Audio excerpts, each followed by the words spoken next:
There can be a lot of misconceptions about pain, and it can be confusing when your dog is still doing things that you wouldn't associate with pain. But if you think about having a sore leg, maybe a sore knee, and eating a piece of cake, you're having two positive experience. A positive experience and a negative experience at the same time. Those two things aren't mutually exclusive. So in the same way as a dog might continue to go on walks or run after their ball, it doesn't necessarily mean that they're not in pain. If they're running up and down the stairs really quickly, again, this doesn't rule out pain, because they might be running up the stairs swiftly to prevent that pain from being prolonged, so they're trying to get out there as quickly as possible. There's a really good book called The Veterinary Psychiatry by Sagi Denenberg, and there's lots of information in here about the possible links between pain and problem behaviour. So I wanted to talk about some of the abnormalities that are in this book. So pacing, this can involve potential lower pain in the back or the hips. This is when the dog moves their right forelimb and their left forelimb at the same time, and it looks like their gait is in a rocking kind of motion.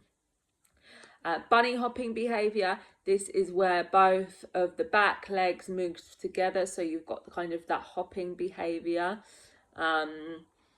And again, this can suggest pain in the hips or lower back. Crabbing, this causes a gait where the body is turned at almost a diagonal angle. Again, can suggest orthopedic or even neurological pain.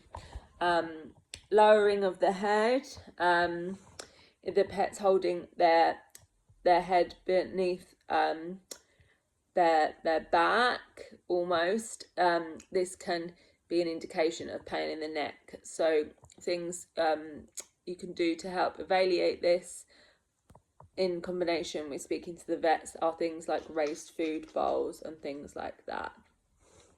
Looking at the way your pet is standing and where their weight is distributed is really helpful. Are their toes splayed out? If so, that can be a sign of pain there. Taking a video and slowing it down and showing your vet can be really, really helpful, so they're able to notice any signs, anything that looks a bit strange or odd. Canine and arthritis management have lots of helpful tips on how to take videos. So getting different angles of your pet moving on a walk, really, really important. Running quickly as well can be really helpful, and trotting along. Any videos of them jumping, again,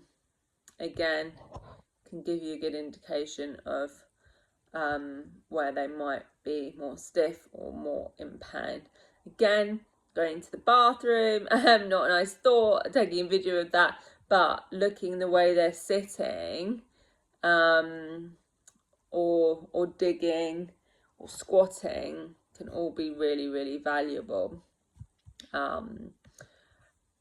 Pain can have a big impact on behaviour. You know, if we're feeling more grumpy, we can because we're in pain, we can be less tolerant, and our animals are the same, but they can still do things that they've done previously, like jumping in and out of cars, running round. You know, pain is what pain is to the individual. It doesn't mean that they're not in pain just because they're doing all these things that they normally do. There's also some guidance on specific problem behaviours. So aggression towards unfamiliar dogs, thinking about whether that dog has been well socialized, if it's had a bad experience with other dogs. They could all be reasons for showing aggression, but you know, if they haven't, then there's a red flag of pain. Aggression can be occurring during play, after what seems like a friendly greeting, and aggression to all dogs or more intense dogs. If aggression is more unpredictable, it could suggest a reaction to immediate pain in the dog.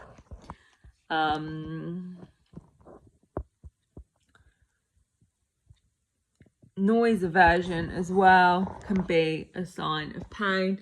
If there's no history of sound sensitivity in that dog, especially if that dog shows no worries around thunder or fireworks, then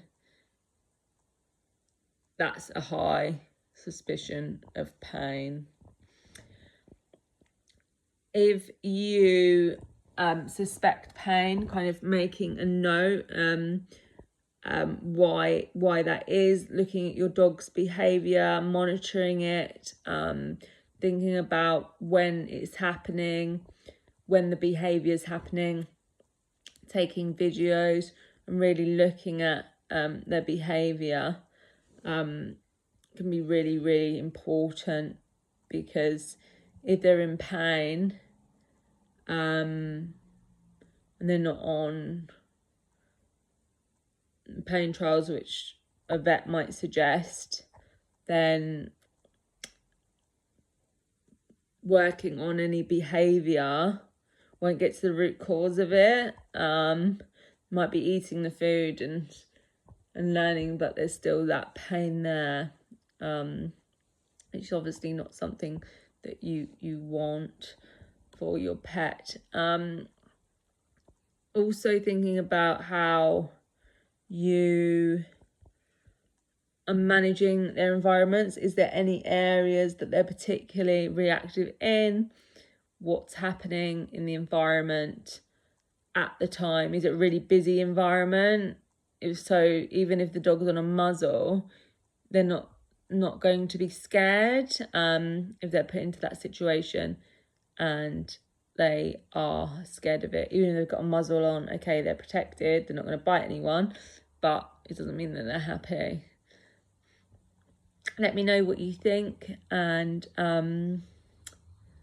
have you ever experienced pain in your animal? What has there been any behavioural differences that you've noticed?